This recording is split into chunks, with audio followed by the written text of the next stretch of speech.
Surely there's more pressing things to be thinking about than some ancient, dusty collection of writings. Surely there's pressing questions like, how long is this situation going to last? How long until the vaccine gets to me or my loved ones? How long until lockdown changes? How long until things can get back to a place where I can do the things that I was made for, or at least the things I want to be able to do? How long? That cry, how long, actually echoes all the way through this ancient collection of writings that we call the Bible.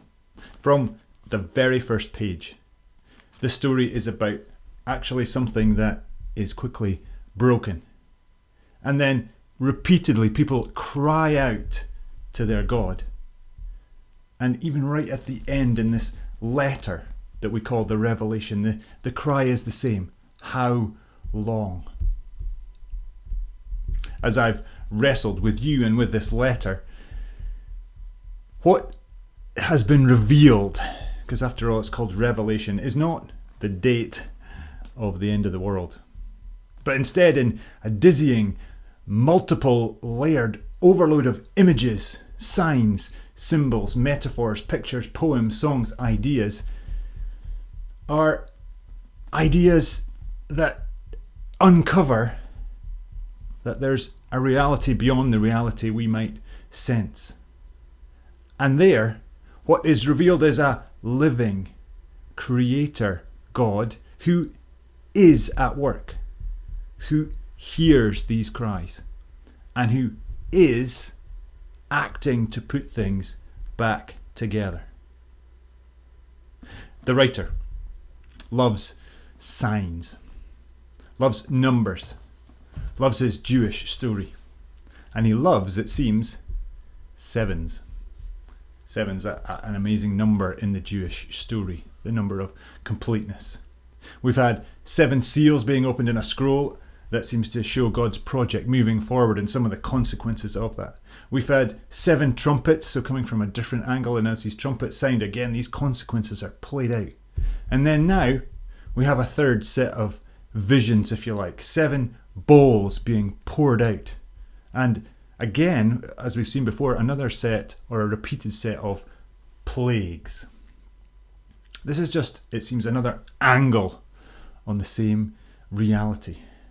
That there is a project of putting things back together, of sorting things out. And this time things seem more final in this picture. That this has an end. The kinds of things these visions have revealed is that the Creator God is putting things back together. And that is good news. But it's good news for the broken creation, but it's bad news for everything, and there's a lot of symbolism about this, everything that gets in the way. Anything that wants to wreck the project. The forces that want to tear things apart.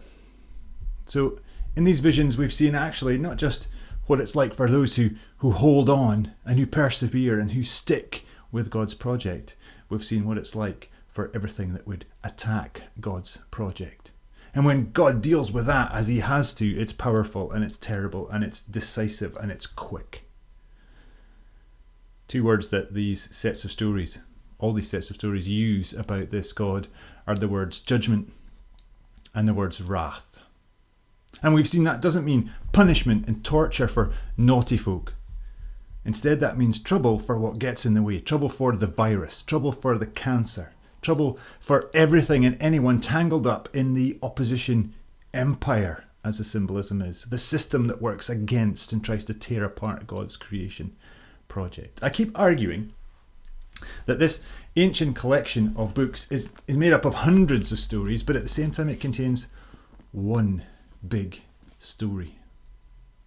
And this vision, or sets of visions in Revelation agrees. This writer describes, at this point, seeing people sing what he calls the Song of Moses and the Song of the Lamb. Now, the Song of the Moses is familiar to his Jewish listeners, But the Song of the Lamb is the song of Jesus of Nazareth and his movement. The Song of Moses takes them back to their roots and their Jewish story of a God that rescued them from their slavery in Egypt to an empire led by the Pharaoh. God heard their cry and rescued them from their oppressors. A set of plagues pushed back against that opposition, and to the point where the Pharaoh eventually, the evil empire, had to let them go. What John's been saying here, and John is the name we give to the writer of the Revelation, is that the Song of Moses is now and the Song of the Lamb. That the Jesus of Nazareth story is the same story. It's been the same God doing the same thing, hearing the same cry and acting in the same way all along. So in this particular set of visions about these 7 bowls, and it lasts from 15 right through to 18, these different chapters, it's more, as I've said, about not just the consequences ongoing, but the end point. The end of God's patience, the end of the waiting, the end of crying out, how long? Not just opposing the empire, but getting rid of it once and for all. In there are a set of images alongside the Song of Moses and the Song of the Lamb that involve the temple and the tabernacle and the law. And again, 3 really powerful Jewish symbols. The tabernacle being the temporary tent they used as they wandered in the desert. The temple being the place where they connected with their God in the same way. And the Torah, or the law, the way of living, was one that God gave them after he rescued them as slaves and told them they were to be partners in his project of putting creation back together. This is the same God.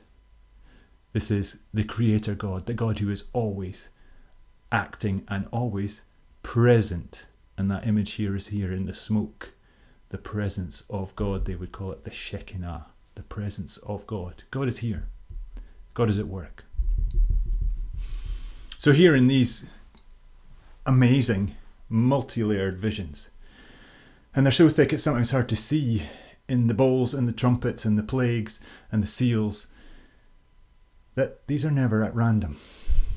That everything God does as he acts, even in the wild imagination of the inspired artist John here, everything God does is designed for one reason, and that's to call, to push, to provoke, to remind, to invite his people to turn around.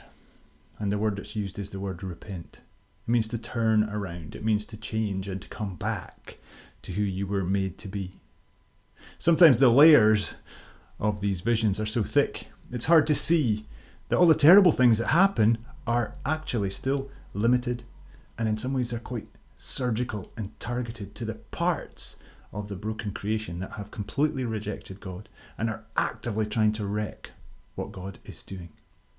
And this act of sorting things out, of getting rid of it, this surgery only happens after repeated offers and calls and cries to turn around, to come back.